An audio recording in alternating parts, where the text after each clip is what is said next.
ఆశ ఆశగా అడిగింది మాతో సావాసం, హాయి హాయిగా నవ్వింది మాతో సంతోషం.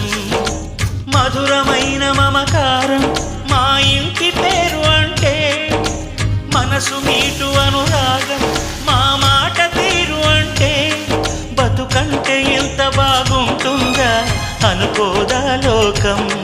ఇటువంటి వింతతను చూసిందా అనుకోదా స్వర్గం.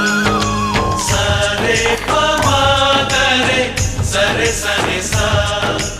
ఆశ ఆశగా అడిగింది మాతో సావాసం, హాయి హాయిగా నవ్వింది మాతో సంతోషం.